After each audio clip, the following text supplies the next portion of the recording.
दाग दहलवी का एक शेर है कि हजारों काम मोहब्बत में है मज़े के दाग, हजारों काम मोहब्बत में है मज़े के दाग, जो कुछ नहीं करते वो कमाल करते हैं। जोहार, आदाब, नमस्कार, मैं ज़ुबैर अहमद। दोस्तों, आज एक छोटी सी कहानी के माध्यम से आपको हम समझाना चाहते हैं। कहानी तो बहुत छोटी सी है, लेकिन उसमें सीख बहुत बड़ी छुपी हुई है, बहुत बड़ी सीख छुपी हुई है। तो आइए उस कहानी की शुरुआत करते हैं। एक जंगल में एक आश्रम होता है और वहाँ एक गुरुजी होते हैं। गुरुजी के अंदर बहुत ज़्यादा विद्या थी, तो उनकी विद्या बहुत शोहरत उनका था। उन गुरुजी का विद्या की वजह से बहुत ज़्यादा शोहरत था, तो लोग बहुत दूर दूर से उनके पास आते थे। तो बहुत विद्या ग्रहण करने के लिए बहुत सारे स्टूडेंट्स, बहुत सारे लोग उनके पास पहुंचते थे। तो उनमें से एक स्टूडेंट था जो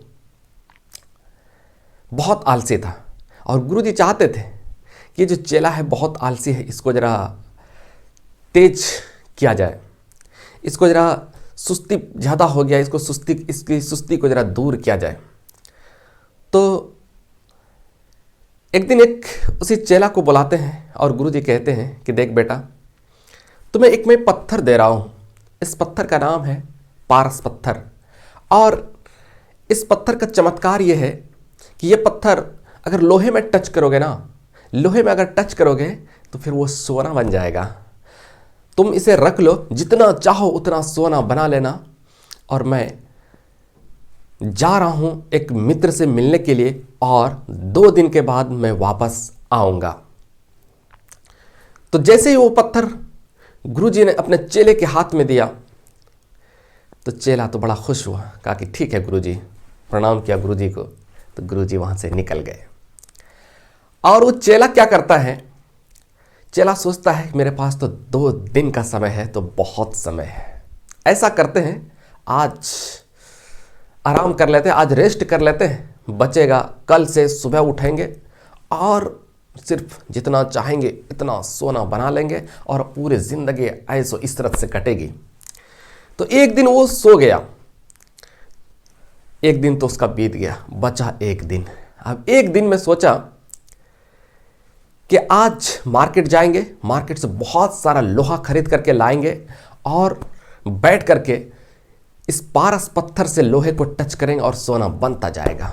तो कहा कि सोचा कि मार्केट जाएंगे तो वहाँ भी खाना पता नहीं मिलेगा, खाना भरपेट पहले भोजन कर लेता हूँ, उसके बाद फिर सोना बनाते ही रहेंगे। उसके बाद भरपेट भोजन करता है।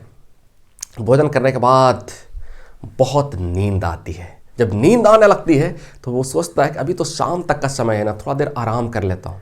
और जैसे ही आराम करने के लिए लेटता है तो उसको इतनी नींद आती है कि तब तक सूरज गुरूब हो जाता है, सूरज डूब जाता है। और गुरुजी आते हैं और पूछते हैं चेला से कि बताओ बेटा, तूने कितना सोना बनाया? कहा कि गुरुजी क्या बताऊं, जो हुई थी सारी बात बताया। तो गुरुजी कहते हैं कि मुझे पता था पहले से ही। उसके बाद फिर उन्हें एहसास हुआ कि हमने बहुत बड़ा मौका को गंवा दिया है, अब पछताए क्या होगा। तो दोस्तों, इस कहानी से हमें यह शिक्षा मिलती है, अभी जो वक्त है आपके लिए, अभी जो आपके लिए समय है, वही सबसे ज़्यादा इंपॉर्टेंट है, सबसे ज़्यादा महत्वपूर्ण है। ये समय फिर लौट करके कभी नहीं आएगा। आप चाहते हैं इस इंतजार में कि आने वाला समय खुद ब खुद अच्छा हो जाएगा, तो समय याद रखना मेरे दोस्त, समय खुद ब खुद अच्छा तो कभी नहीं होने वाला।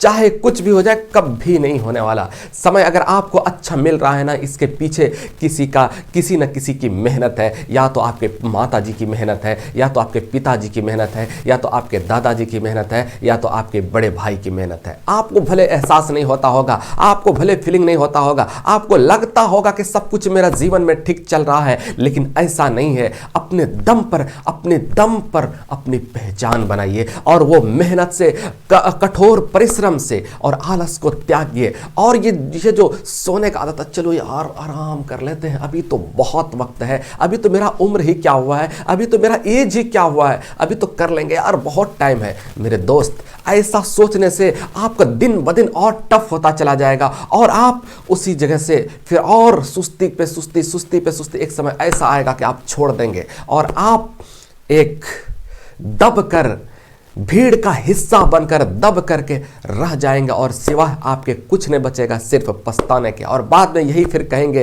अरे मेरे पास तो बहुत मौका आया था, मेरे पास गोल्डन चांस था, मैंने अगर चाहता तो मैं जिंदगी बना लेता, मैं तो उससे भी ज़्यादा तेज था पढ़ने में, मैं तो उससे भी ज़्यादा अच्छा रैंक लाता था, उससे भी अच्छे नंबर लाते थे, लेकिन आज मेरे साथ मेरा इतना बुरा है, कुछ गलतियों की वजह से आज हमने सब कुछ खो दिया, सब कुछ खो दिया। लेकिन दोस्तों, ये बोलने से काम नहीं चलने वाला, ये बोलने से काम नहीं चलने वाला। दुनिया परिणाम देखती है, दुनिया रिजल्ट देखती है। दुनिया को अगर रिजल्ट देना है तो अपने आप को तपाना पड़ेगा, अपने आप को उस भट्ठी में तपाना पड़ेगा जिस भट्ठी में लोग तप करके हीरा बनते हैं।